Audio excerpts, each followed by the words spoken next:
there's two things happening simultaneously that are directionally good for Democrats. I don't know how they'll sustain. I don't know how big they'll become. One is there's more Republican complaints this week about Doge, about the Ukraine policy, about the Middle East. There's just more people being willing to, Republicans on the Hill, mostly Senate, but some House, being willing to criticize the president. And then on the Democratic side, we saw protests yesterday. And we're seeing people feel a little bit more energized. So let me play two things from that. First, 103. This is Kelly O'Donnell on NBC chronicling. You may or may not know because it didn't get much coverage. Protests around the country yesterday on President's Day against the Trump administration. Stand with federal workers. Protests across the country, turning this President's Day holiday into a day of action. From the winter chill of Albany to sunshine in Orlando. We win! The West Coast to the nation's capital. But the people are going to feel it eventually.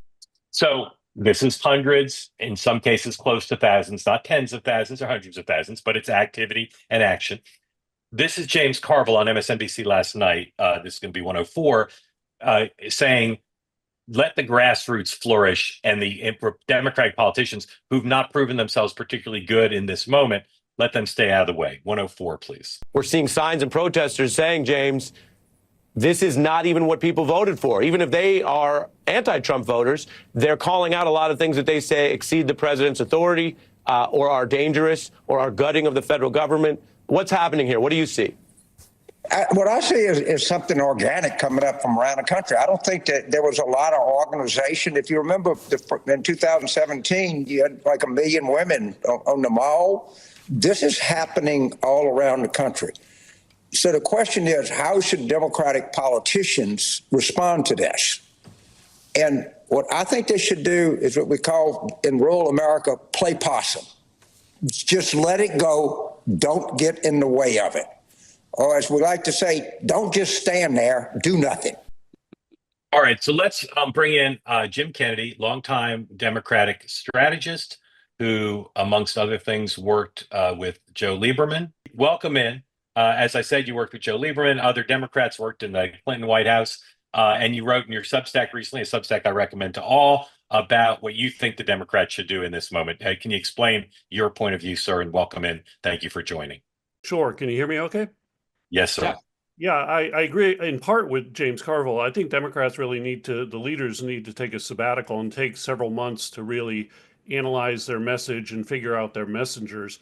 I disagree somewhat with the grassroots issue because I think the protests so far have been against the 3Ds, Doge, DEI, and deportations, and all three so far enjoy public support. So I think they're sort of on the wrong side of that electoral history, although Dan may be right. Over time, there may be sort of a coalescing of concern around some of those cuts.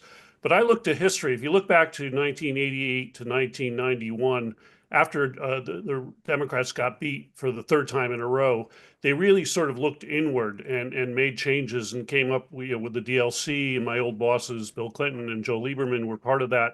And they didn't waste time bashing George Bush. They really crafted a positive message. And I went back and looked at Bill Clinton's speech in Cleveland to the DLC in May of 1991, when George Bush was very popular. If you look at that speech, he didn't mention Bush by name once.